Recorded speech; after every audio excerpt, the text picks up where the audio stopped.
96.9 FM. Fresh news, smart talk, all day. The views and opinions of the hosts and guests are their own and do not necessarily reflect the position of the management and staff of Guardian Network. La la la la. La la la la la la la la.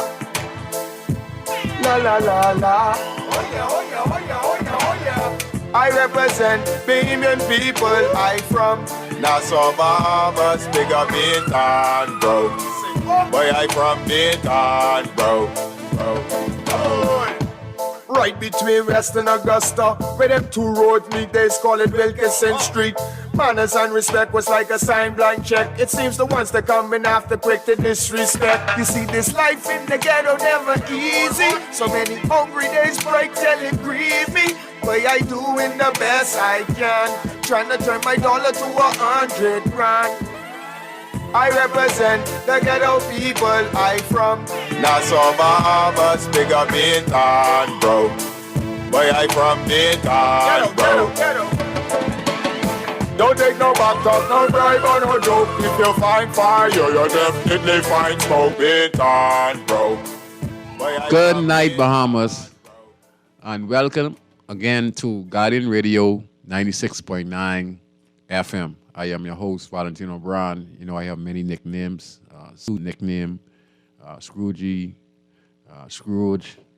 Most people call me Scrooge. MP. So there's many names, we have in the inner city community. And over the course of your lifespan, people add on name to you, just through you are doing a lot of positive stuff. And some people, call you daddy, so in the neighborhood, it's all respect. And I want to say thanks to each and every one of you who are tuning in to Guardian Radio, and especially the Inside the Inner City and all of the wonderful shows. C. Newry, Aaron Green, Morning Blend, White Scrawn, Naughty. He does a fantastic job. Chihuahua, he educates us on political and, what's going on and how things. And the rest of hosts who are doing a phenomenal job on Guardian Radio. I want to say thanks to each and every one of you for providing a platform for the listening audience. Also can get a lot of information, and then they can respond back on how to fix the country and come up with great solutions to many of the different issues we have in the country today. Telephone numbers tonight are 323-6232, 325-4316, 325-4259, and you can listen in 961.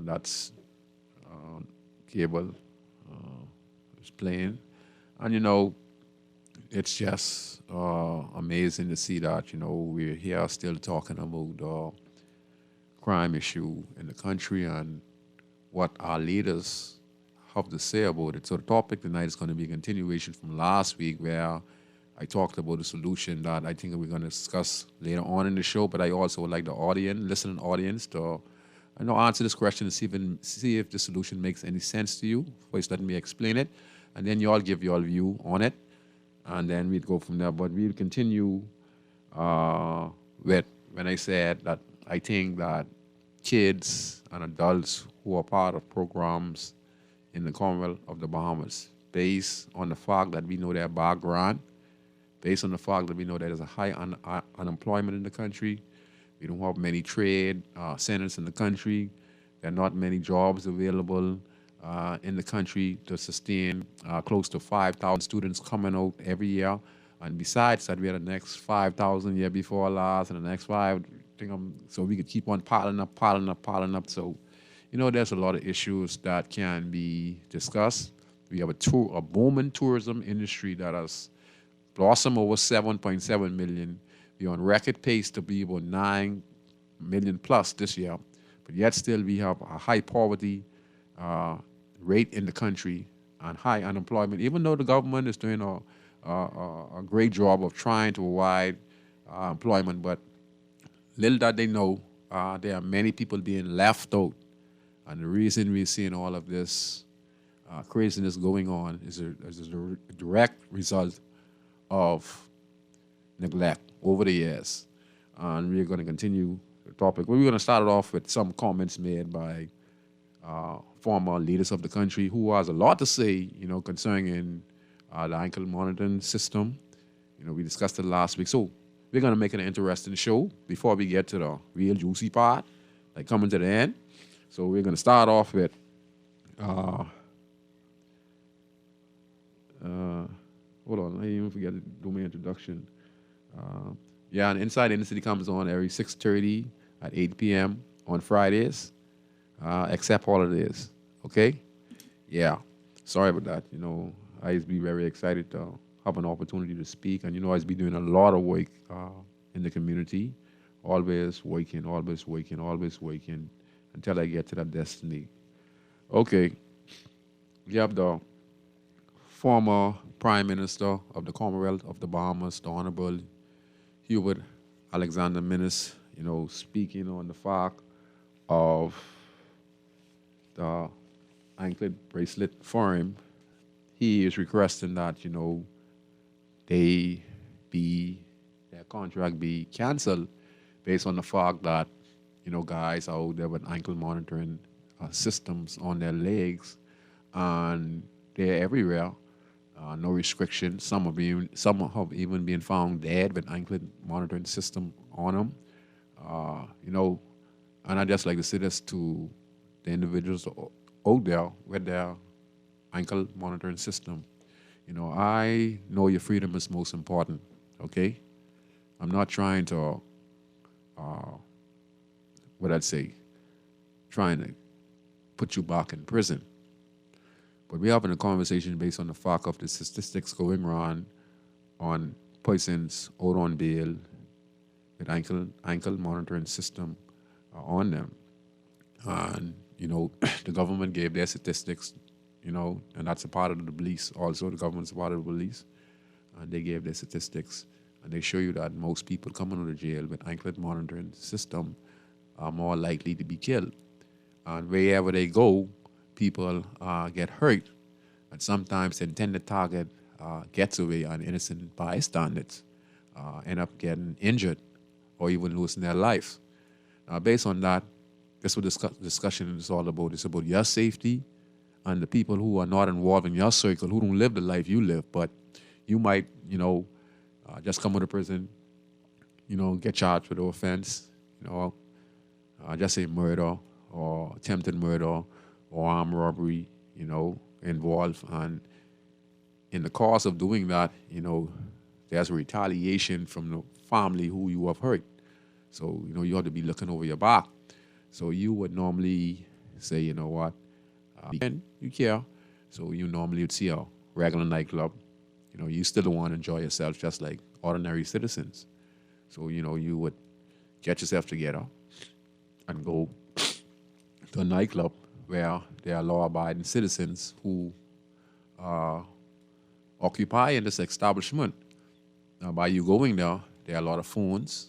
People see you in the nightclubs, and some people are responsible also for causing other people's losing their lives or getting injured, because they would see these guys in the club and they'd go ring somebody and say, hey, this guy who you have a little beef with, or who killed your brother or killed your sister or your cousin, he is in here now. And then that person would say, you know what? Yeah, watch the wife. And I come and, and they'd go and get their one or two people, who they cool with.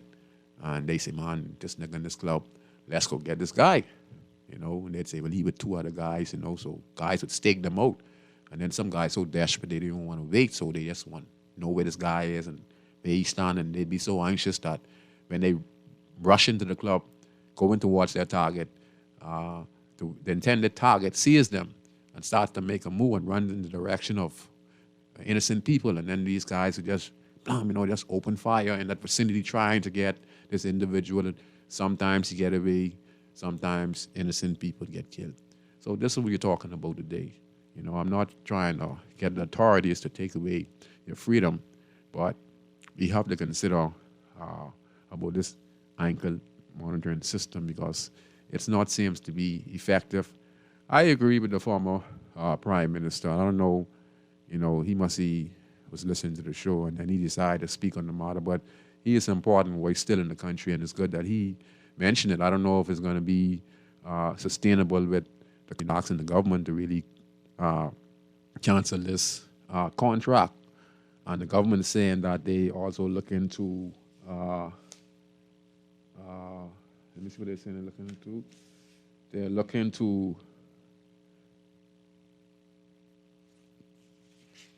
they're telling the firm to get it together, or there would be repercussions, and that's from the Minister of National Security on these concerning matters.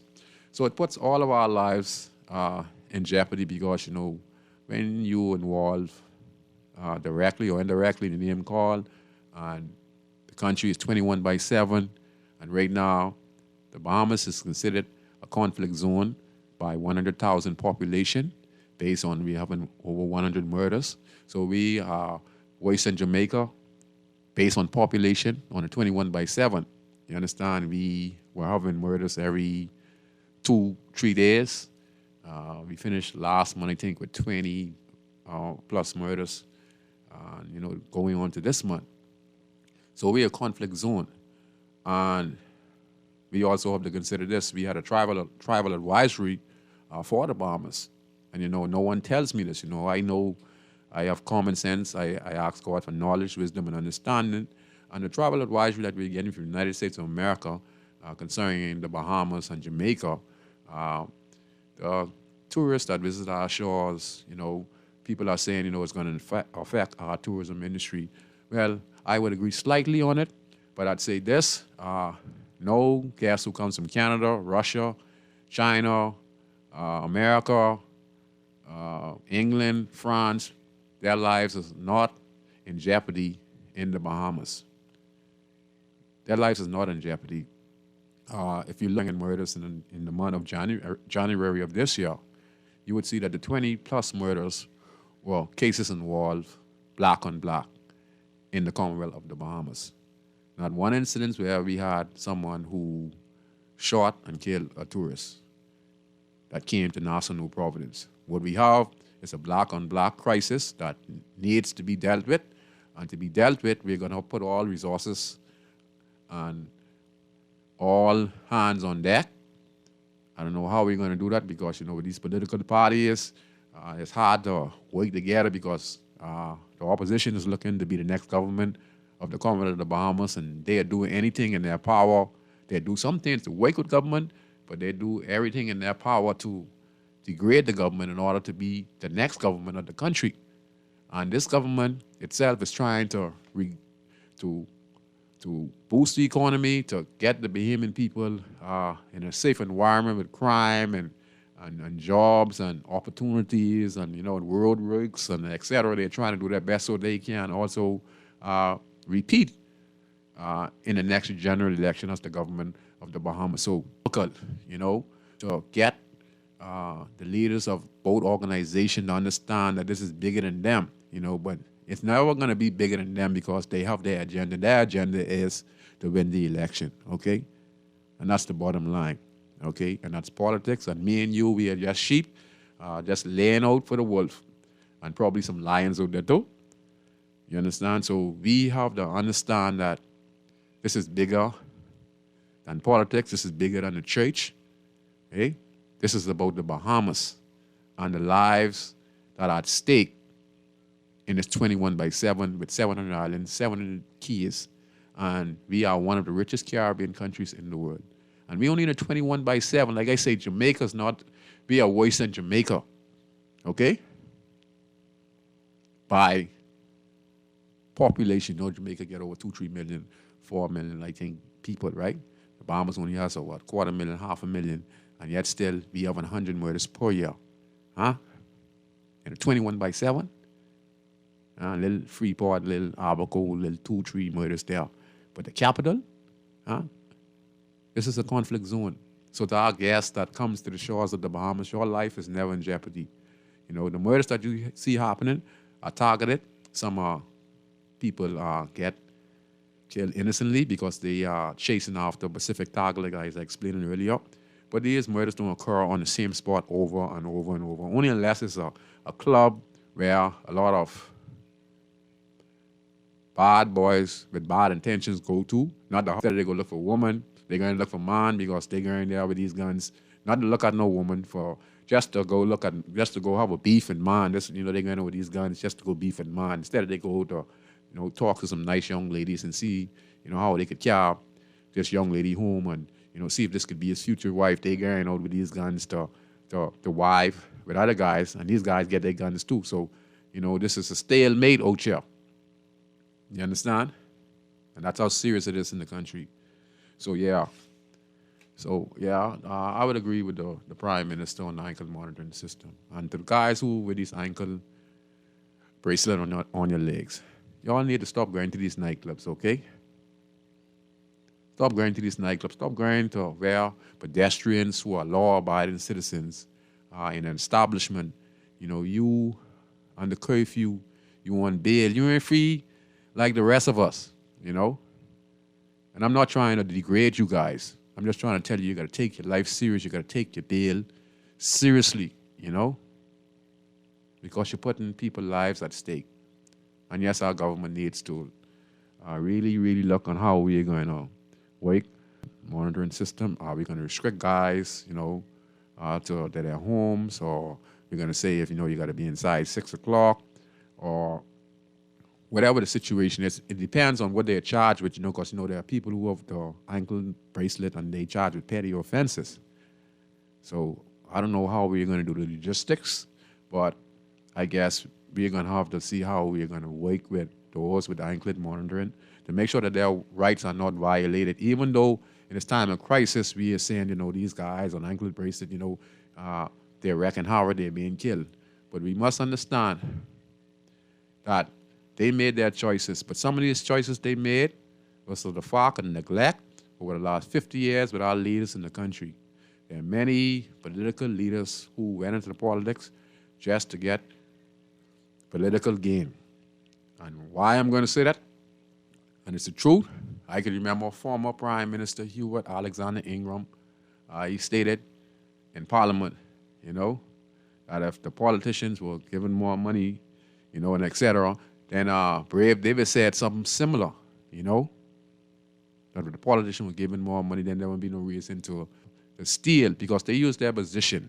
Okay, let me show you how this affects us from the very top, and you might not see it. This is how it affects us. When we elect a government, okay, and this government comes into power, they deal with their supporters, their delegates, and then in there, they have to keep the party structure going, so they have to make sure that sitting MPs, have a job description. If you listen to former Prime Minister Hubert Alexander Ingram a few weeks ago, he stated that when he won in 1997, his cabinet was too big when he did back-to-back. And because of that, he had to establish more ministries just to accommodate these ministers. He had a big cabinet, so he make a different ministry, for this minister in order for him to have a set salary, and anywhere in between this position he's going to get, he's going to be making close to $1 million. You understand? Somewhere down there as general manager of water and sewerage, or a junior permanent secretary in the office of the prime minister, he'd make 165 there, and then it would accumulate in a 1 year or 2 year period where it gets to a 5 year period where he could probably make anywhere from 3 to 5 money, and this money could be the money that goes towards helping scholarship, building community centers, paying persons who are doing after school classes and paying teachers, and et cetera, et cetera. But the money goes to the very top. And if you listen closely, that when governments leave, you would hear close to $1 billion go missing every 5 years. Hey? Every 5 years, when you listen to when the new government comes in, they start talking about the treasury and the cookie jar this and the cookie jar that. So what you think happens every 5 years, people? Not intentionally, but this is what government does, and they don't know what the destruction they are doing to the country. You understand? That's what's happening. See, most of you when understand or seeing where I'm coming from. But when they leave, all those ministers who go. Okay, let me give you a prime example. I have nothing against the young Travis Robertson, okay? He is a poor young man, and he did good as an MP, but also he did good knowing the tricks of the trade, how to milk the treasury, okay? Adrian Gibson is a prime example too. We saw where the evidence was piling up, and we saw on the news where they're saying he had these trucks and stuff like that, worth $1 million like this. So that's the same payment taxpayers' money that we collect from what, and then it ended up going right back in the hands of the politicians on both sides. So that's why I'm speaking on the matter, okay? And that's what hurt us, and that's what's destroying us as a country. Because when those parties leave every 5 years, where all the money is go, then we start again, and the revenue, So even when those guys get those contracts from government, that still just be the people, taxpayers' money. That's how serious it is. You understand? So I just talking for those who could understand where I'm coming from, showing you what the number one thing that's affecting our country is politics. See, we don't see it, but I explain it to you tonight. Do you think when those ministers go in politics in the 5 years, you don't hear some of them building houses. You don't hear them someone get business, bars, and because they get special privilege because you're a minister, so you get customs to let you get a little break. You get immigration to give a little break here. You get some boys in the business license office and stuff like that because it's a maternity thing with the half of them, it's a maternity thing with the PLP, it's a maternity between both parties, so they work in the little logistics and they getting a little sweet deals and getting tax-free here and that wise man, huh? That's what happened. So yes, I could say that we really need to look at that, the ankle bracelet, and I hope you get a good understanding of what's hurting us in this country. And the country is going to get no better unless we do the right thing. And the right thing is now to invest in our kids, our teenagers, and our grown-ups. We have to invest in the prison, okay? We have to invest in the schools. It's all about the money now. Because if no one's talking no money, nothing's going to change in this country when it comes to this crime issue. Because it covers housing, hey? Covers investing in building training centers and community centers. You're going to have to invest capital in the kids. I'm going to explain that in a little bit.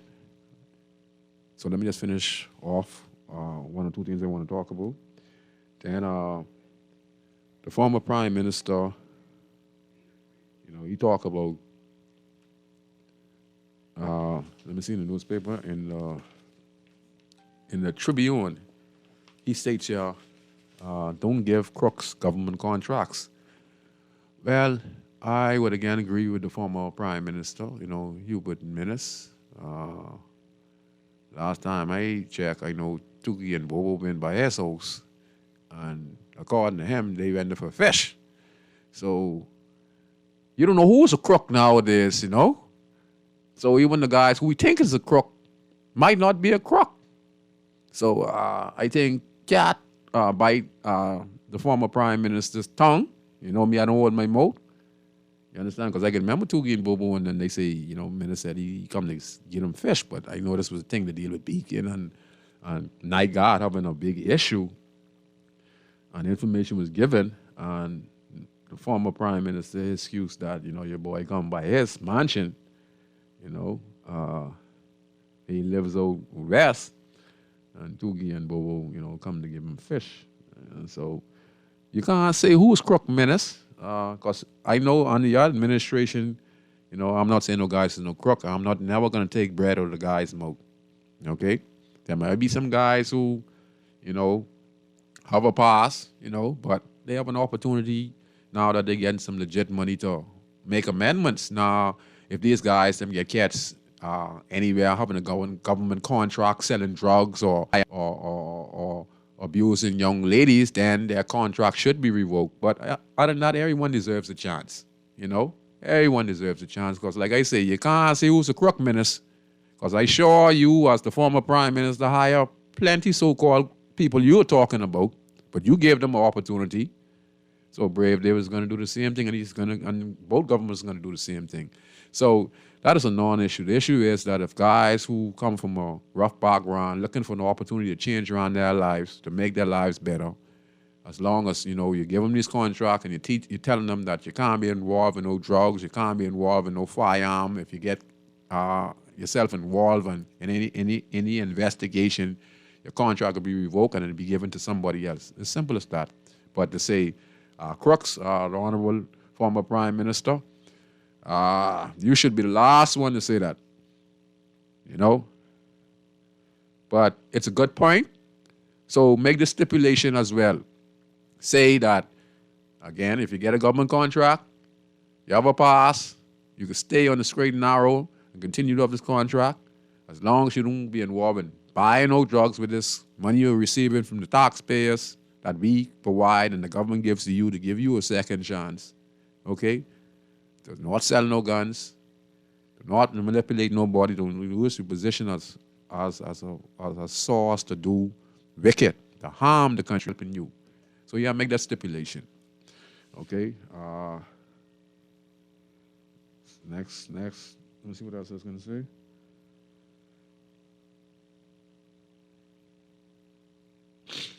Okay.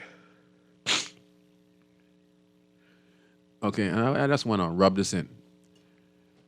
I listened to some of the shows over the last week. I've been on some of the shows. I was very delighted that I was invited to Morning Blend, White Scrawn, C. Newry, my good friend Howard Grant. Howard Grant is making me laugh. And it's good that I could be able to express myself on these shows, that I could reach a better audience out there because most people might not listen to a show on Friday. So it's great that I was able to go on this platform and explain myself. But I also want the general public to know I do this because I see some things that needs to be discussed in order for us to understand what's going on in society. So when you hear me here speaking, I'm not taking it for the guys with their shooting and stuff. No, I'm only explaining to you what happened and what we need to do and make you think and say, you know what, this young man's making some sense. Probably if we listen to him, we'd get somewhere in the country. I'm a bystander now who came out of a life of serious crimes, okay? I've been with some of the most dangerous set of criminals in the country. I was just a gangster, but I've been with some of the most dangerous set of criminals in the country. And some of them I work for. I'm just going to give you a quick one. This guy, he's passed away now. His name was, Chris Culmer. Just go on your computer and you punch up Chris Culmer. And he, is a guy who admitted to 17 murders. He was charged for killing 3 Defense Force officers, killing Clark at CID, and this is the same time I used to get locked up when I was a younger guy in CID. And these are some of the guys who I used to work with on the streets who I knew. And these guys were not no gangsters. This guy was a Nassau number 1 hit man. And when you hear the Fire Trail Road, when you hear, what they used to call it now, the Killing Field. When you hear the Killing Field on Fire Trail Road, they have a bar on the highway now, out there, where I think some police gather. Then I used to work with him, and he was never a gangster. So when we're saying that, and he was a hit man, okay? I just had the experience of being with him because he respected me as a top gangster on the road. So we used to have conversation, like he would come and, I respect that, but he was a serious little youth, and he used to teach me 1 or 2 things and tell me certain things, and make me change my way on how I value life, because he didn't value life the way, like, I valued life, He was just a cold-hearted, strategic, cold-blooded murderer. You understand? And if you cross him, you wouldn't see what coming, based on, and that just, and then I had Scray from the Grove, Scray was this guy was just a pure armed robber, dangerous as hell.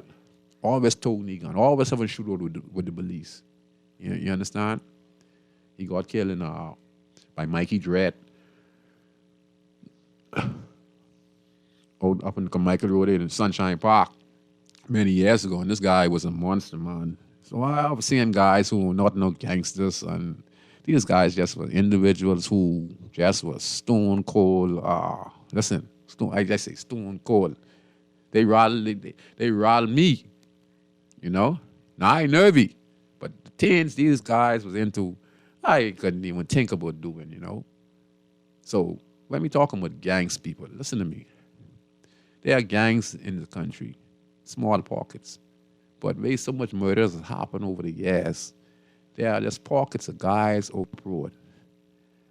Elizabeth Estate, Baintown, Grandstand, Mason Edition. And we have so many guys out there are killers and want to be killers because that's all they see. You know, not all these guys are in gangs, and some of these murders that are happening are not even gang related. We have a conflict country, meaning that we have a lot of angry, hurt people in this country. And when I hear about saturation patrol is going on, we're going to form this gang task force and pass this anti-gang bill. No, let's not focus on these things. These things y'all was doing from my days, y'all were doing these things from guys like Marvin Bodie, the chief, he's still up on Mason Edition. Myself, James Charles, a.k.a. Kelsey Lundy, France. They did this on all the top gangsters back in the early 90s. How did that find out? They put down the gang task on us. How did that find out? Did it work? Maybe it slowed down, but it didn't work.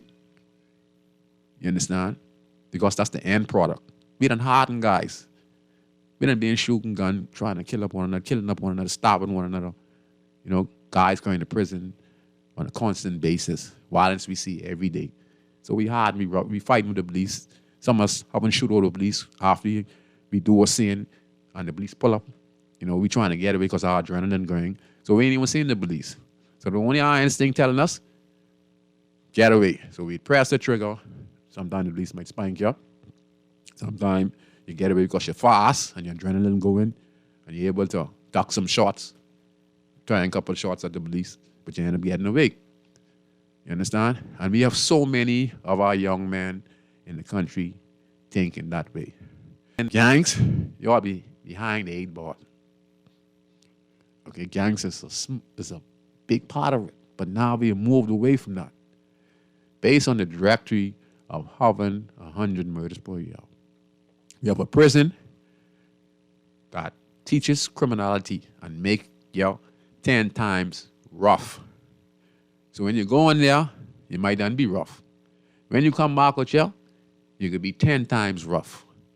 And you ain't thinking like how person getting up in the morning and say, you know what, I got to go to work at 8.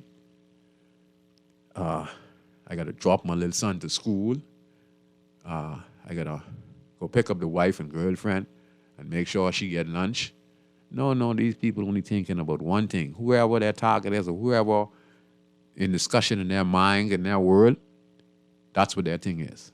They're just completely violent. You know, how we see them and stuff like that, you don't understand what you're dealing with. Many of you don't understand the personality of some of these guys. Listen to me. I'm a bystander now. And God put me in a position where he made me a person who was in that world. And now that I come out the world, I still live in the community, but I always give back. And I build a relationship with all of the guys who have been doing foolishness. You understand, over the course, you know, because in fact, I was responsible, me and James Charles and all us were responsible, but someone also was responsible for giving us the opportunity to become gangsters, you know, and stuff like that. And it goes deeper than that, you know. And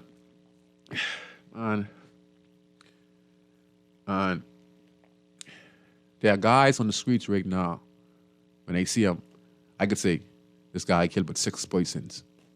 I can look at this one and say this one killed but 9. Okay? Go by the nightclub, you got a guy who sit down, who just do a double murder rate, just sitting down there. But, you know, it's a part of the community. Your end might be coming, but that's how it is. You know? It's no jokey matter, you know. Yeah, man, you have young gentlemen out there now, and you have all kind of bodies on them. And then they hang with other younger guys in these pockets, and this all run. So, guy who think they could come and run the street, no, you run the street for a little while, but you could get cut down. You see, because right now, we have a spirit of this a spirit of violence flowing through the veins of anyone who get angry right now is going to make a crucial mistake. So it ain't about the gang. So when we're talking about increase police patrol, that is good. I'm not taking that away. That works. But that's just the last part. When we're talking about passing anti-gang bills, no. Yes, pass them, but still, they're going to be replaced. Look here. We were gang leaders in the 1990s. I started being a part of the gang. Let me see. I started in what? 1990, 91, 92, 93, 94, 95, 96, 97, 98, 99, 2000. When it was like 2007, 2008 is when I started to, after all my close encounters with the police, after 1,000 lockup, after about 28 shooting incidents or more, about 50 stabbing, I won't even talk about chop-ups, and I won't talk about fights. And then I decided, to call it quits and go into a positive environment. And lucky thing for me, I was able to blend in by doing positive stuff, and that's how I get rid of all of my enemies. So, yeah, we have a lot of guys like that on the streets walking around right now. You understand? A lot of young men in Camp Road, Fox Hill, and when they get killed or they go to prison, there's going to be other guys replace them again. And then again. And like I said, I retire around in 2000 and something, like I said, 2006 or 7.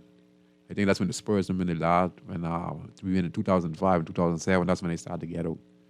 Because I had enough, I just couldn't take it no more. I had no future. I was feeling so bad. I was cursed. Everywhere I go, I was getting shot at the police. I say I could have gone in Carmichael Road and gone on Baco and Yard, and no one knows. He still would have found me. Or a guy or someone who was looking for me would have found me. But I don't know what's going on. But it's because, you hear me?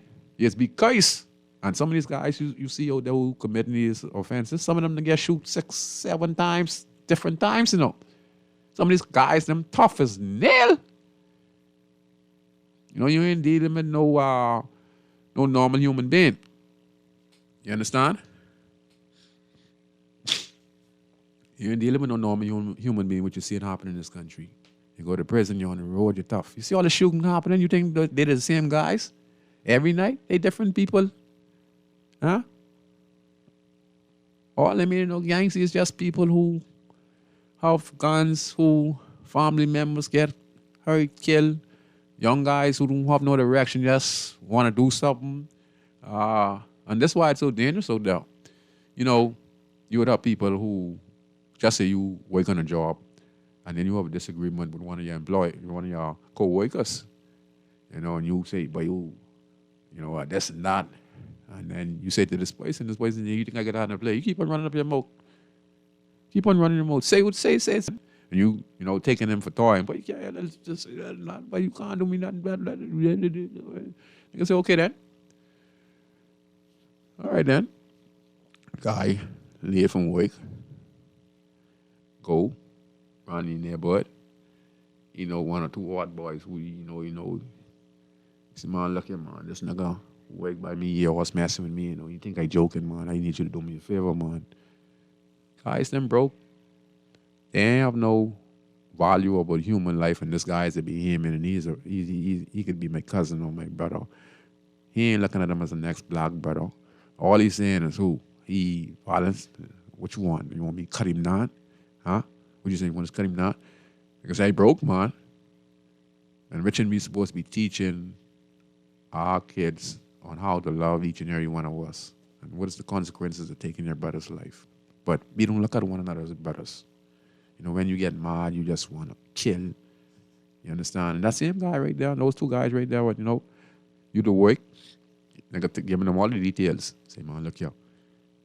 He drive this blue car. He live here. You understand?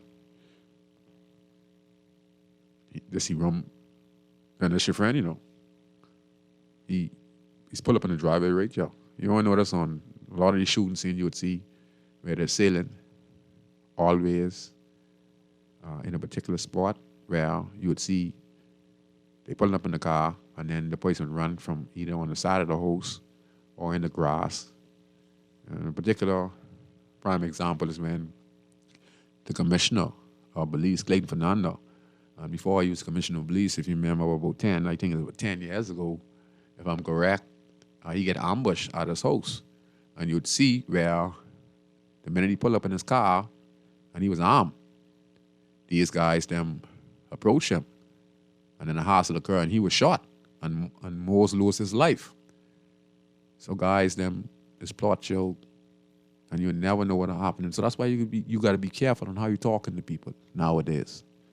GP keep him more quiet because people right now they mad and they could be good people, but they have the mindset of individuals now is that if you mess with them, they're gonna put somebody in you, and then eventually, that same person who put the hit on you will eventually get something happen to them, because it's all a cycle. What you do to somebody will eventually, okay? So, we can't focus on gangs. I don't want to hear the prime minister and the government, say they talking, but they sitting down with no gang leaders. You guys don't need to sit down with no gang leaders, okay? Because the guys don't control no streets, Ocha and Nassau, no problem. These guys y'all talking about gang leaders can't walk one corner in their neighborhood. They try to walk two corners, they'd be dead. Okay? Ain't no more gang leaders like that where no one controlling no whole blocks. No.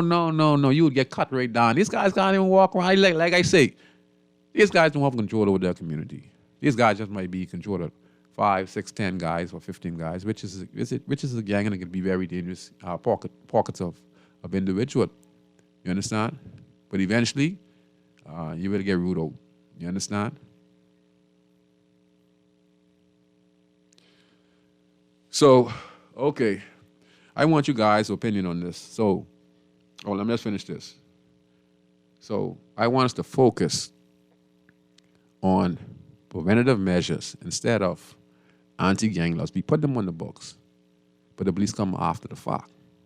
We need to find a way how we can bend the tree. Now, we're going to have to create the family structure again, and we're going to have to build a village again. If we're not going to do those things, then it's just coffins, okay? And I'm going to explain a little bit on how we can do that. But let me just go here real quick.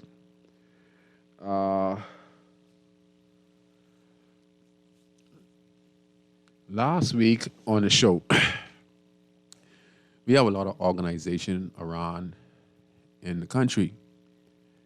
We have the urban renewal, which under Mr. Christie was invented to deal with the social ills of the community in each constituency, and that deals with repairing home, building homes, providing small contracts, providing programs, finding community leaders to work with in partnership in these inner city communities and make the life better of the individuals.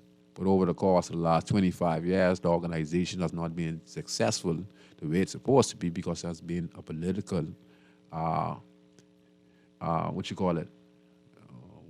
one government promotes it, the next one don't promote it the way it's supposed to promote, and then when the original government who bring it out, which I was a part of, okay, they politicize it where they just have political operatives who are part of the political party running the centers. Now, I'm not discrediting no one from the urban renewal centers. I'm saying that if we want to really make change, we're going to have to get community-minded people who are doing community programs to be a part of the police, working along with the coordinator of urban renewal, pointing out the hosts in the inner city community that are abandoned, and you're walking around with the community leaders, you're walking around with the pastors, and you're going to help fix these people's houses. You're going to fix the parks. You're going to find the abandoned cars that we're going to monitor the streets and walk around the inner city community and say we want this car gone, and anyone who put this car there, we're going to give them a warning, and then if they put it back there, or anyone puts in the car, we're going to give them citation. We want to beautify their neighborhood. We want to abandoned houses that are there. We could turn them into low-cost homes for a single-parent mom or a family or a single-parent father. You know, some places we could even turn into mini malls and stuff like that where we could have small businesses established in the community. But let me get to this first. Okay, last week I said that those who have organizations, you know, like Urban Renewal Band, church organizations, Lenahan, which does give snipings and does give back vouchers. We do that. That's why I'm saying this. And many other different organizations say they want to make a real difference in the lives of Bahamians. Now, this is what I'm saying. I want to hear your response from the general public. Now, we have millions and probably billions of dollars invested, foreign investment that our government has gone and made by doing great deals. Like Zuma, Cat Island is blooming with investment that the Honorable Prime Minister Brave Davis and the Deputy Prime Minister invested to the betterment of their constituents and giving them many opportunities where they could have a lot of small businesses and also create low-cost homes in these constituencies. In the next 10, 15, 20 years, these places that these MPs have invested in are going to be booming for 50 to 100 years, and the residents of these communities are going to be financially set with a stable income, right? So they are being able to provide for their constituency as MPs, okay? And in the future, there are going to be plenty business opportunities and business to be created, especially with the tourism industry, with the hotels being built and roads and et cetera, that Honorable Brave Davis and Deputy Prime Minister doing in their constituencies. Okay? Now, we have billions invested. And if you listen to the news, you hear the government is 500 million here, this, that. Now, let's put all that aside with the billions. Now, when it comes to human life, okay? Human life. Now, we have all these organizations. And over the years, you know, I would go and I would sit down and study and I'd observe and see what can be taken from just sitting down and observing, because I'm very observative and I find like cracks and find solutions for things by studying it.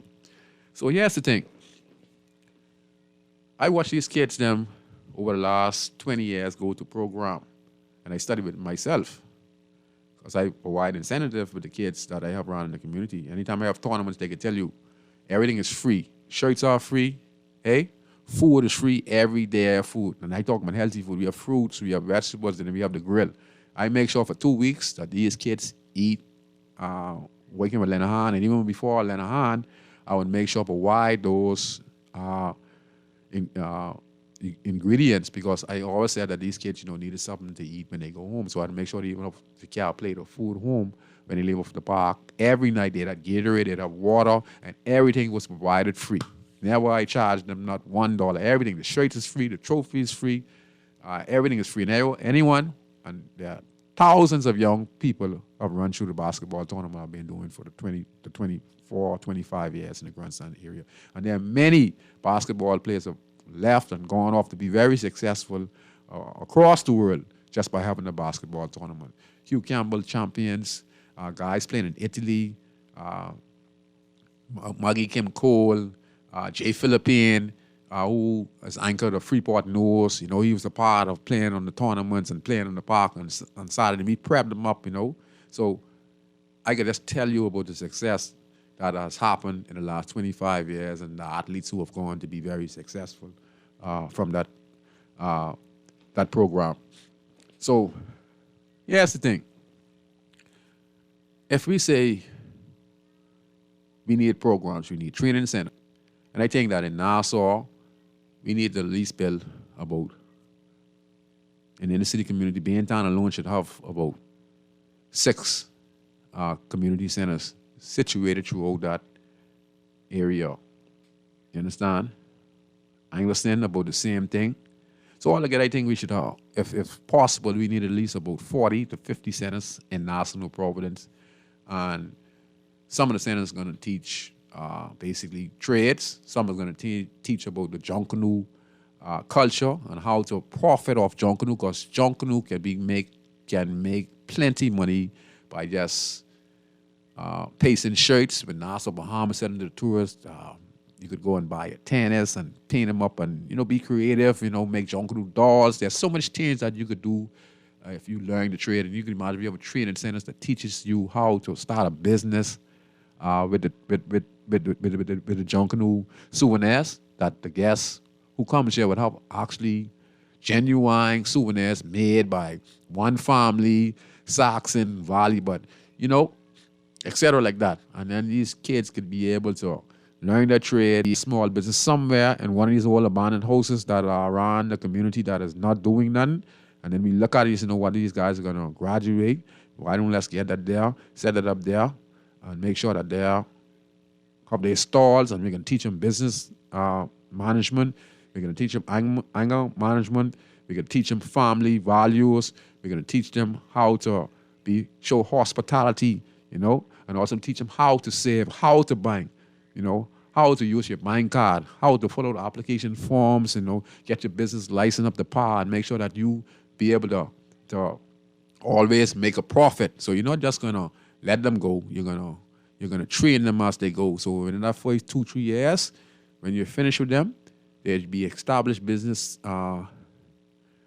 persons, and they'll be able to teach the next generation. So here's the thing, what I'm saying.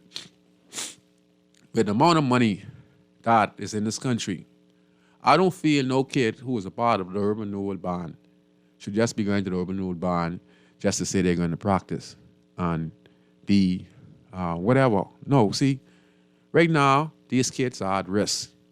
So if they're at risk, what a sense they're going in the band. Even listen to me. Let's just listen to me, and then you could have your say. I'm going to let you all have the airwaves. Just listen to what I'm saying and listen where I'm coming from. I study these things. You can't have kids who come in from broken homes come to a program where they want to learn, but their stomach is bubbling. Hey, their internet is off. They don't have no lunch money. They might not like want to go to school because they only have one pants, one shirt. When they come from here, they have nothing to eat home, and so they got to go there and hustle. Some of these female kids who are 12 and 13 and 10, why is their mother out there working or doing what their mom? Why is their mom is out there working or doing what she trying to provide for them? You understand what I'm saying? She would leave these young children in the house to mind the younger kids. And when the mother's not there, or when the father's not there, or when the auntie's not there, this 10 or 11-year-old or 12-year-old girl, she becomes a parent at an early age. So she's going to make some bad decision when the mother or father's not around. And then that could lead to a lot of stuff of teenage pregnancy. And then she'd start to get disrespectful because she could be having sex with a younger guy who hanging out around the corner, who's selling a nickel or a dime. See, he's at that 13. He knows the mom goes out. He, come around, sneak around. And then, he end up, they having hanky-panky and then pregnancy. And then we have this you growing up inside this 14-year-old. And then this guy who, he ain't have no home training. He ain't have no family value. He just going along with the program and just having sex. And then after a while, he runs from the fact of being a father, or the relationship breaks up. And then this kid grows up in the community, hating his father. And then, father can't say nothing to him. And then he has no father figure. It's just a cycle. So here's the thing. I feel that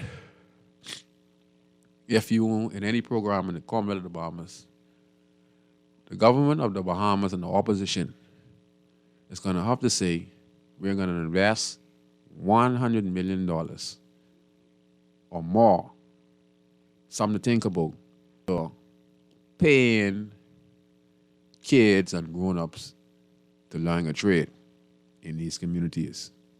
Because like I tell you, they are at risk. You know what the problem is. Don't say you ain't know what the problem is, okay? We all know what the problem is by now. So when you get these kids, right, your job is now to get them a sniping.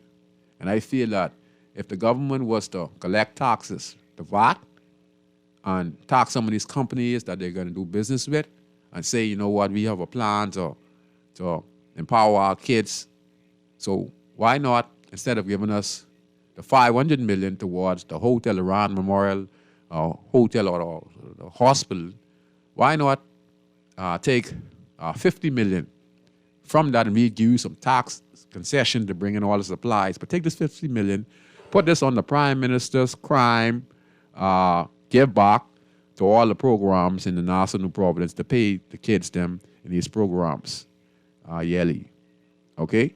And then you do business with any other company that wants to do business with Bahamas, and you say, hey, we get this Prime Minister's, we call it the Prime Minister's Crime Prevention Give Back, where he asks on the government's behalf on all the investment we get all over the country, them billions. But let's start to ask these companies to say, look here, we have a crime problem, not a tourist problem. We get a travel advisory from the U.S., which we don't have a crime problem against tourists. We have a crime problem with our brothers and sisters here, right?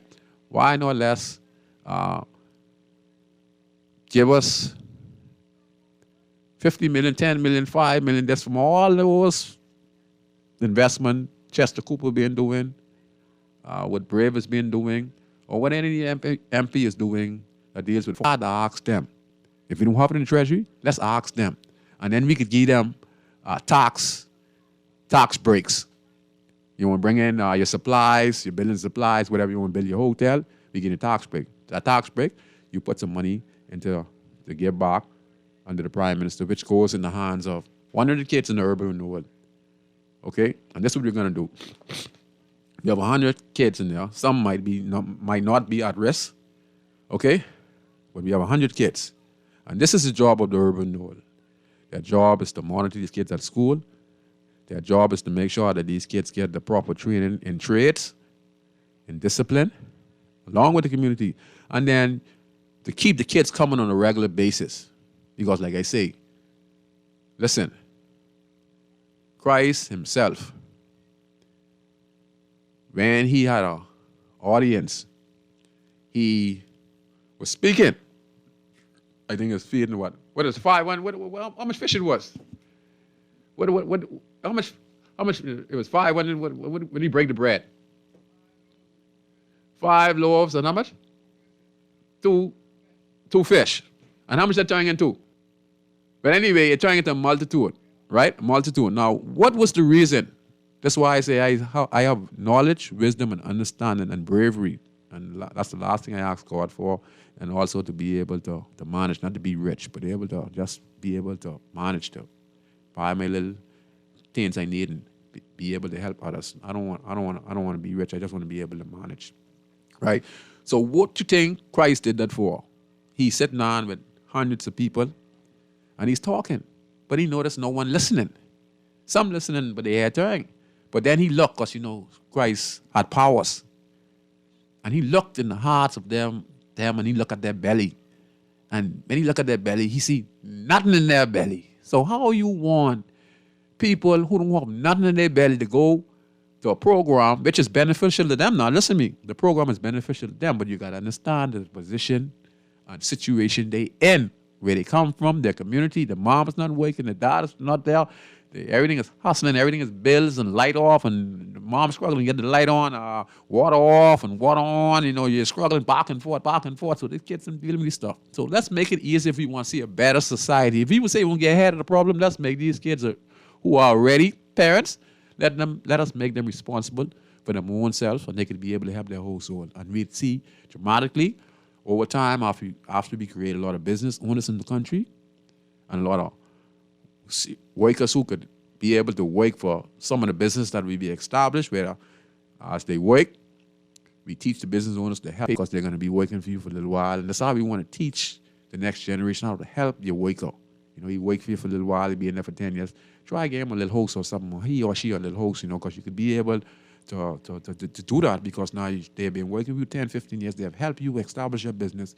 So the least you could do as gratitude, as long as they're decent workers, you could say, after 10, 15 years, you've been here for me, you helped me, my business has grown. Go look for a cheap lot for only $40,000, $50,000, $60,000. And I would put down $20,000 or $30,000, and then I'd make sure I take it on their check for the next 10 years where it'd be only a little $100. And even so, I'll do that for you because what you have done for me. That's what we want to build back in the country. We want to build one another. You understand? That's why I'm saying this to you. If we could get 100 kids in Urban North, 100 kids in Lenahan, 100 kids from the minister, right? And we do that. And we focus and we say we're going to make 100 days. 10 is going to be fishermen. 10 is going to be barbers. We're going to have some girls there too doing hair braiding or whatever the girls in this too, not just the boys. But we paying them. So we have 100 of them in this class for 1 year. See, we want to keep it steady where we can maintain it. So we say we have 100 kids or teenagers who we're going to teach them to be business owners, teach them anger management, teach them money management, teach them family values. And we're going to give them $200 a week, right? That's their sniping. And then we're going to give them $300 a voucher so they could go to Super Value and take. You would see a dramatic, big change in this country. Then you'll see crime reduction in this country because those kids would be the classes after school. They'd finish their 10 o'clock because they know at the end of the day they get $200 and they get a $300 gift certificate. So their stomachs are full. They can be able to take care of themselves. The females can be able to take care of themselves. And they're going to come and then they're going to graduate. And then we can create millionaires and millionaires in this country. We're able to take a break on Guardian Radio 96.9 FM. Boy, I from Dayton, bro.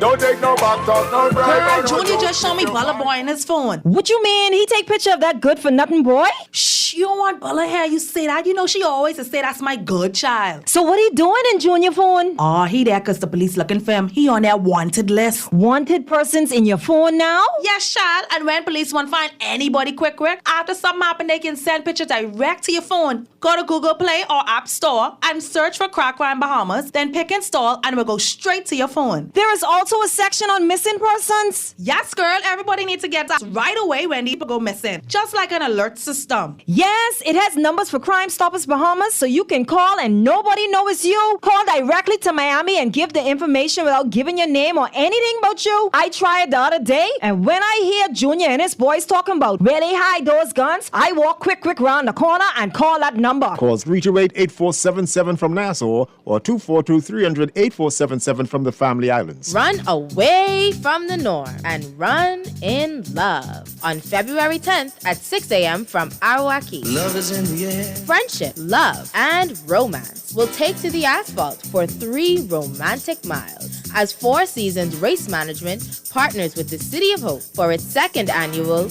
Running in Love. Love is in the air. It's a 5K fun run walk. It's a Valentine's theme event for family, friends, and lovers. Sign up as a duo with who you love or who loves you. Register at www.fourseasonsracemanagement.com. City of Hope says, are you running in love too? Register today. La la la la. La la la la la la la la. La la la la. I represent. We're back on Guardian Radio 96.9 FM. And I'm going to tell you like how it is. See, like I tell people out there, I was smart when I was in the gang. I was smart when I was a drug dealer. And that's why I'm living today. And I'm smart when it comes to a lot of stuff in the country. But I also have wisdom. And some of these things that you see me talking about was implanted to me from by the father. Now, I might not have the proper English or whatever the situation is, but I'm very smart. You understand? I'm very smart. And I'm giving the country some advice that they should consider. I've studied kids' progress. I've watched when they had programs and they had the food initiative there and they would get their tennis and stuff like that. I watched their progress. I watched when they get in their phone. I watched the difference. And some of these kids were just bad kids, but they know that if they didn't come to a practice or if they didn't come to the fishing program on time, that they wouldn't get no phone, they wouldn't get a tennis, and they wouldn't get a voucher. You know, that's all Lenahan Bahamas was doing. And I studied all that, you know, and I said, wow, the kids would attend more if they get incentive. You understand? Now, people would say, well, you shouldn't be paying nobody to learn. Well, let me tell you this. if it makes sense and can make improvements in their production, when we is the richest Caribbean country in the world, to pay those kids, like, for instance, BTVI, I think those who are going to BTVI should be given a salary as well, because this would encourage you more. You understand? We're wasting money on investing in police cars and et cetera every year. Why? Let's try a different strategy. Let's do like what Gaddafi did, okay, where the citizens of Libya had free education. They were getting stipends if they're going to get married, if they're going to start a business, they were getting stipends and stuff like that. That's what we're going to have to do here.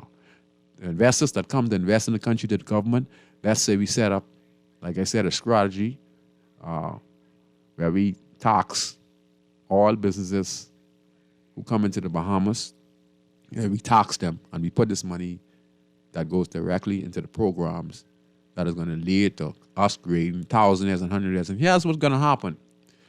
When we create thousandaires and hundredaires in businesses in these city communities, right? And as they start to grow, you're going to see where the community takes shape now, because we could deal with some of the issues. And if we allow local government to come there as well. But some of the issues we would be able to start that. Many of us would have money. So we could be able to come and bring them into the restaurant. And look here, you don't have to be out there doing what you're doing, okay? You could come in here and clean up, but I give you $250 a week or $300 a week just to clean up in here, okay? And see, because we'd be able to empower one another and help one another, you know? Or you say to a guy across the road there, you know, I see you selling your coconut, right? But I have a lot of customers that comes to my restaurant. What you saying? I can let you set up right here, right? As long as you clean up, you conduct yourself properly, and you be reasonable to the guests and to the customers, then most definitely I'll allow you to set up your stall right here and allow you to have a clientele from my clients that come here. So those 100 people that come to my restaurant, I can say, nah, you know what? We have some coconut water, sky juice out there as well. You can stop to the young man, and he can make anywhere from $200, $300, $400 a day just selling sky juice. But we have to work together, and we have to establish that in the city community. So I don't want no one say we shouldn't pay nobody. Okay, we paying the politician, and they stealing all the people's money, and there's no trickle down effect. Why not pay our Bahamian citizen? Why not these programs that we have across the country?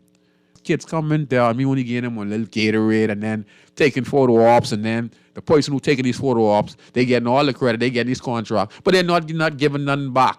You understand? We got to make sure that these kids can become productive citizens, and this is how we're going to do that. Let's do a Gaddafi. Huh? Let's do a Gaddafi, man. Let's pay our kids to go to programs, man. We have the resources here. The kids would be 10 times more attentive to go to training classes, and they'd be 10 times more inclined to learn because they're getting paid, and they know that they're going to be taken care of at the end of the week. Okay, so if you want to call in and comment on this topic, please do. The telephone numbers are 323-6232, 325-4316, 325-4259. Just don't call it talking about, I don't think we should pay the kids or teenagers. No, don't call in and say that. If you want to call, you could call in. Go ahead, caller. You're on Inside the Inner City on Guiding Radio 96.9.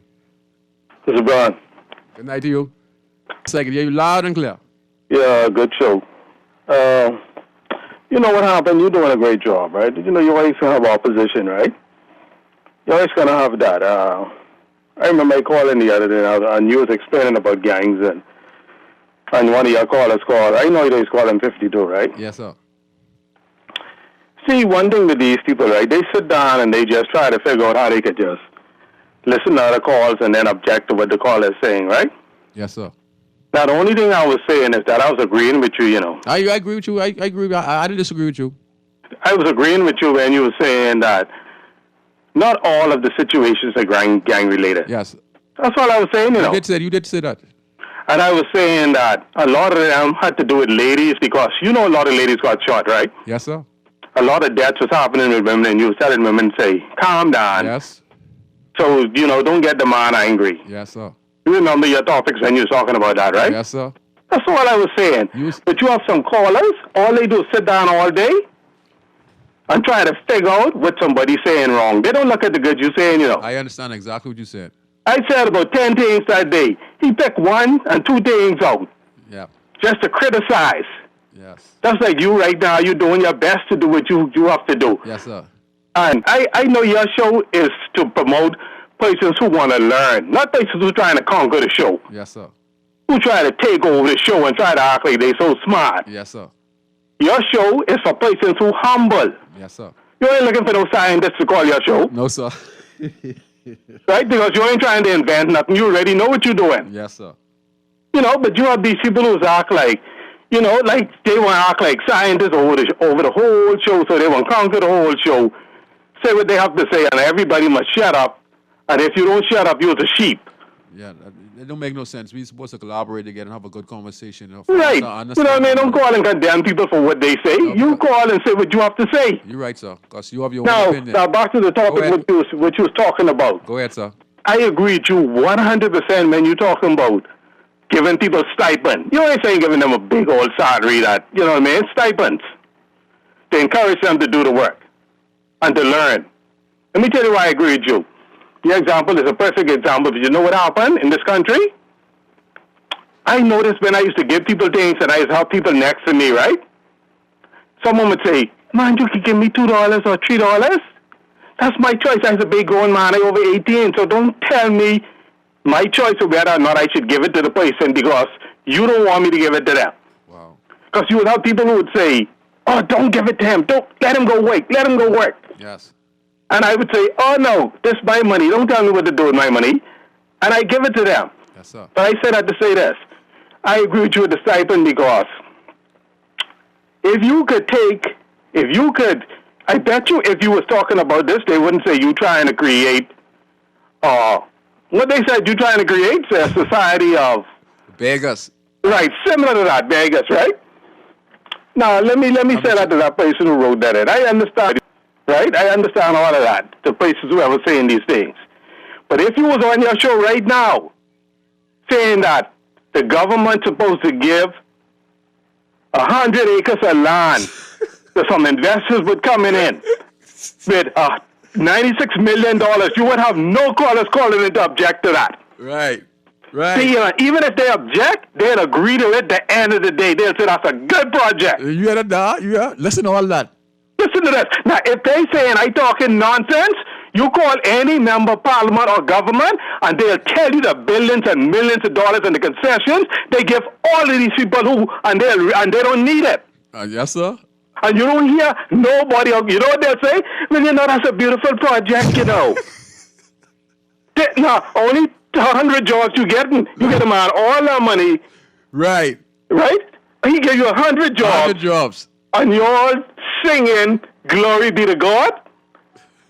And now you talking about giving people a little stipend. They got a problem with that. See, this is the same situation what we facing in this life today. I mean, you got to be so careful trying to help people. Listen how dangerous this is, Mr. Brown. Go ahead, sir. Go ahead. You have to be so careful when you even trying to help people. I know exactly. I know. Because you know what? You have someone who's sitting right next to you, hating on you. Of course. I have that. Now, you ain't asking them for nothing, Mr. Brown. No, I need nothing from them. You ain't asking your neighbors who hate you for helping people in the neighborhood for nothing. You know why they hate you? Because they hate to see you put a new tennis on somebody's foot who ain't had no tennis on their foot. That's what they hate. That's the truth. Okay? They get a hate in their heart for advance. So I don't want you to be moved by these cowards. Yes, sir. And I hate when people call the show and act like scientists. I hate that. Because certain shows you have when you could do that. You have certain shows who just allocate those. Yeah. Those shows are really open, so they cater to anything. Yes, sir. Your show don't cater to anything. Yes, sir. Your show cater to advancement of persons who downtrodden, and the man who the Bible speak about was on the side of the road. He had nothing, and when Mr. Brown passed, he gave him something. Yes, sir. Not those else who already advanced. Yes, sir. And really have knowledge. Because the Bible says nobody come to give knowledge to someone who already get it. Ah. Who come to give you anything? What you making noise about? I ain't come to give you nothing. You already got it. I don't need you to call in. I don't need you to come here. I need the people who are interested in doing what I am interested in doing, helping people. Yes, sir. So you can always have those set of people who always play those kind of roles.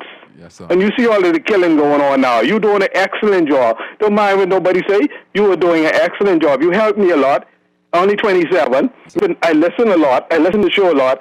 I try not to call it a lot because you'd be making a lot of sense, and I don't want to interrupt what you're saying. Yes, sir. I appreciate that. And that's the kind of mindset you gotta have. Yes, sir. I see. That's the kind of That's what I want the general public to understand, that even though you could call and you say, "Wow, this young man is making some good sense," let him harvesting them because it make a lot of sense. And see, you encouraging me. You know, you put yourself aside, not the calling, even though you want to, but you say, "Wow, let people do it." I respect that, brother. Yeah, because, it's persons who need that special help. I don't want to take up the time. Yes, sir. I wait until you finish sometimes so you can say, okay, y'all can call now. Yes, sir. So persons, I might say, okay, I doing good.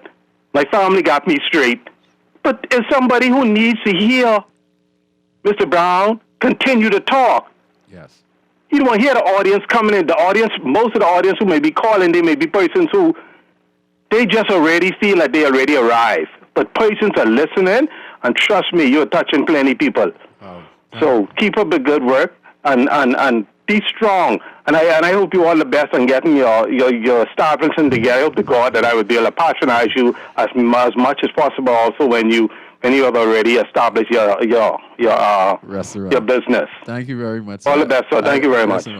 Thank you very much as well, sir. I really appreciate the call, and I just for those who are listening. That's the kind of conversation we have to have our citizens, That's the kind of conversation we got to have if we want to make changes in the country.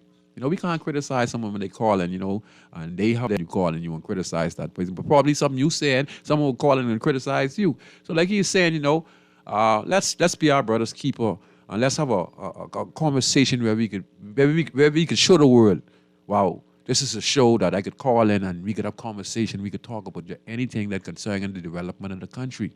And that's what we want to do. And we want to show them that we are civilized. And maybe people out there listening will say, wow, look at this guy. He is so rough and tough. And wow, and look how he changes his life around. Look at his mindset. So like the caller saying, and a lot of people marvel at that, based when they hear my life and see how I change myself around. I'm not so aggressive, and I allow people to have their say on the show because I have learned compassion.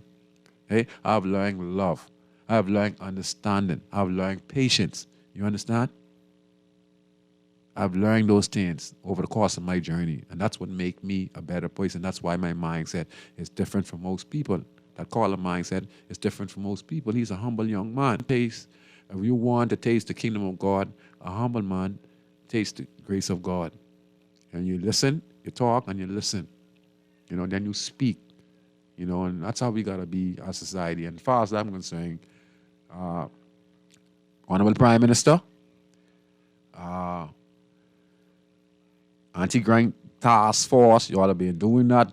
When we was the top gangsters back 25 years ago, you had Marvin Bodie, you had Kelsey Lundy, you had Scary is deceased, you had so many different, you had Jackson Clark from Baintown, you had my boy Blackus in Baintown, you had so many, you had I think Stephen Dye Stubbs, you had so many different bad guys or gangsters, and we're out there and y'all did this to us, and it worked so much until either we kill out one another or we go to jail or we lose our identity where we don't have no self-will no more, and we just give up on life and just bitter out and become lampposts on the road, because after a while, when the name and fame gone, no more money coming in, you lose nothing, you become a drunkard or you become a baser. We're going to take this next call. Go ahead, caller. You're on Inside Inner City on Guardian Radio 96.9 FM. This is Scrooge. Hey, bless up. Yeah, what's going on, man? Everything good, man. Yeah, remember now, you can't be too humble, But, I listened to the show in and out. I was in and out of the room. I'd be busy, right? Doing my little post thing, sir. right? So it's like, something you said is so profound for me. I like how you always portray the inner city, but I don't say a lot of things on the radio, right? Yes, sir. But I said, you know your boy Tiger, right? Where they just shoot the girl to the corner the other day, right? Where Yeah. you live, right? Yeah. Yeah, it was a sad situation. I went to there. You heard about the shooting in the mall just now, right? Yeah, they's telling me, say, I was on Rodney Manco show. Yeah, earlier. Yeah, but this happened a while back because I was in a store and a lady already reached the lady phone. But 3 hours ago, eh? Maybe over 2. This would have been around from after 5. Okay. Yeah, it was still daylight because the guy who recorded it and sent it to our phone, it was actually running up on the car even as the police was arriving. Who was running up on the car? Actually saying they just shoot up this guy, and I know it's on the western side of the mall. Okay. And so the madness won't stop, right? But see somebody like me, I paint a picture of myself as being diverse. So if a person speak audaciously and confidently, that doesn't mean he isn't humble. Because he's speaking for the public. But see, me, right, Scrooge, you cause me remember a lot of things. That's why I listen to you. Some things I can't say on the radio, Scrooge. You see Stray, right? Anthony, right? Stray. That's my boy. Okay. Yeah, good. All right, the guy, when you call his name on the radio just now, you know the fella that stayed in my shop? You remember when Stray tried to kill him for one y'all? All right, then. So, I tell the truth. He was, right? I tell the truth when I drop. Okay, go ahead. Yeah, but I thought he got killed on Soldier Road, but you saying around me, Mikey Job, but it's so much years ago. But there's a lot of incidents you caused me remember, But, oh, God, I'm inglorious to talk with them. I can't talk with them like how we could talk to them. But what I'm saying is, you call, who else's name you call? I know all of those guys you call, from this road, That's what I'm saying is. But Crooked Marvin Bodie. Yeah, but what I'm saying is something you said with the guy, somebody not being able to get school clothes and go to school. Yeah. You remember when they killed the little young guy on East Street wearing the MCM hat? Yeah, that's way back. All right, that's Toby. He was a Cartwright. That's Octopus' nephew. I used to hang through John Road with all the sin them back in the days. Yeah, I Young remember. Street, right? Yeah. Now what happened was his mom used to take care of his sister better than him. And because he used to come to me, because I used to work in the council of the Paradise Island, and he used to always come in. He was like a little. I used to ment him, because and he ducked school that day, and ended up in the wrong crowd, and ended up in a little problem in the back of the yard there, just off Wilfredo by the park there, and they ended up stabbing him, and he went steady go to the hospital, he go and sit down by the room, telling him guy in the hospital, and he bleed out. There. All right, so and that's a whole young man. But Toby was about 16, but when I listen to you and talk about the inner city schools, as far as subsidizing the youths, that's the way to go. I agree with you also with not sitting down and talking with the gangsters, because we see where even a lot of former gangsters and people who get in government contracts, how audacious and how bold and how snobbish they are with their little money. Yep. All right? I live in the inner city. I have had people come up to me 3 times a day. Once to Augusta Street, the other right on Market Street by the Chinese, asking for money and to do something for them. So this is the type of things I do. And I see the suffering, Scoochie. You see what I'm saying? Yes, sir. And so when it comes to people painting a picture of you, right, calling people smart and all that, that's not what it is, because I realize the extent of my own ignorance. Now, that brother is very intelligent, but what he didn't realize, if he then said that I commented on one thing he said, then I can't be correct, because he said, I can't be incorrect. He said we didn't have a gang problem. But then he went on Dwight Schwan show this morning, another painted a picture that I agreed with him, because he was talking about the source of the problem. Mm-hmm. We know that's the problem, why we have the gang problem. But the final analysis, we have a gang problem now. He is looking at how we arrived at it. Everyone should know how we arrived at it. People like me and you know how we arrived at the gang problem, right? Yeah. I've said it over and over. I'm glad that's what people. I'm glad that's what people think of me. But he doesn't know me. I don't believe in that smart thing there. All right, because I am knowledgeable, but that doesn't make me better and smarter than anybody. That's just his visceral feelings. That's the same thing they say about lying. But I don't know what he's talking about. I have no idea what he's talking about. Trying to take over his show, but you're doing a good job. Paint a picture. You need to get one day, like how you sit down and show people how the social structure is, the ecosystem is in the city. You need to keep painting that picture to wake up people that are suffering what's really going on, Scoochie. Yeah, thank you. Because all the government is taking the taxpayers' money and denying the people them and living opulent lifestyle and denying the poor people them. Because I see the poor people coming to me and begging me because they saying he got a shop, he this and he that. You understand what I'm saying? Now we don't know who all is do this and we don't do that. But you see the big transshipments. You don't never see those people going to court and you don't hear nobody get fined. Yeah. So don't make me and paint me out to be the enemy. Yeah, that's right. You see what I'm saying? Because you're no friend of me. That's what I'm saying is. But I'll guarantee you this, right? You see how your boy Carlos read? Yeah. Man, Carlos know me good, you know. I just be scared to tell Carlos where you know him from, you know, on the radio. That's what they're trying to show these people them. So when you see me calling, it's not about taking over the show and trying to show nobody nothing. No. That's a personal, visceral thing there. Okay. The question is, what was you correct about? Bless up. Don't fight me down, brother. Okay. Okay, thanks a lot for the call. You know, that's it. But like I said, remember what I said earlier in the show. Every 5 years, when government leave, or if they're not re-elected, we always hear about the cookie jar. And we see all those MPs who are part of the government at that time building house, some type of this, that, right? And all that is the back of the taxpayers. Like I say, I don't have nothing against Robert Robertson. I'm glad that he was able to become a young politician. He learned some things, like what was taught to him, because like I say, in order for him to be able to, I say he do nothing illegal, but we all get a little far, so that means he had some substantial income coming in. We could say in some cases he did some very good stuff. I'm not saying he did any incrimination, but we know how government go. We see the progress he made with certain businesses, which, like I said, that's what most people go into politics from. I'm not taking nothing away from Charles Robinson. He was a young man. He wanted to do good. He did good. Some things he learned in government. Adrian Gibson. We see Shane Gibson. We seeing we even heard when Jerome Fitzgerald a few years ago when he was involved with something with a company and he was asking for a certain incentive and it was in the newspaper and he wanted to get a cut or certain business, whatever deal, because, he was a certain government entity position in government and it was in the newspaper and, and it was made known. So we have this stuff going on. So you cannot say that politicians don't, here we ain't going to say politicians go into politics, blah, blah, blah. Brave David said that if you give the politician more money, there will be no need to steal, blah, blah, blah. So it tells you where the taxpayers' money goes. Every 5 years they go, close to $1 billion go missing. And what it does, half of that money can help develop a lot of small business owners, a lot of small companies, a lot of large-scale companies, a lot of, a lot of tourists, a lot of tourist industry that we have not even cracked into could be made available to small business development. And last but least, I would like to see BTVI be established in small parts of the community if it's possible instead of on Soldier Road. If we could get that in there. If not, I'd like for people in there, if it's a good size, and say to the minister or to those who have an association to say, let's get together, let's demand we turn this into a training center or a Junction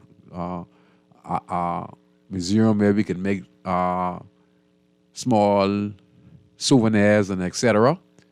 You can do that. Don't sit around. If there's abandoned lots in there, think about it and see if it could be created into something and go to your local MP and talk to some private people who can assist you so you can make something happen in your community, people. All right? Make something happen, man. You understand? Because the politician out there, every 5 years they carry money and they give a little back when they give out contracts. And if this government and the opposition say they want to help with crime, establish that $100 million negotiation with any business that comes to the Bahamas so that we can be able to sustain and paying our kids, paying our teenagers, and paying our grown-ups who are in the process of becoming productive citizens. And if we keep that up, we'd see productivity where we'd have a lot of business owners in these various can branch off, and then other small business would be created, and then other things would happen. Then the sky's the limit. But it's going to take 20 years, and we have to start now. So major investment. Pay our kids. Give them the sniping, and get them a voucher. And then you would see how much they'd study, how much they would improve, and how much they would become better citizens. And we'd see the decline in our poverty rate. We'd see the decline in our murder rate in the country. So I hope you enjoyed the show on Guardian Radio 96.9. To all the callers, you guys did a wonderful job. And I hope that you enjoyed the show. But I see most people in calling and this did not disagree with me when I say we should pay stipends and vouchers to all of the kids that are on program in this country. Urban Renewal, pay the kids and give them food voucher and give them $200 a week so they could go home and be ready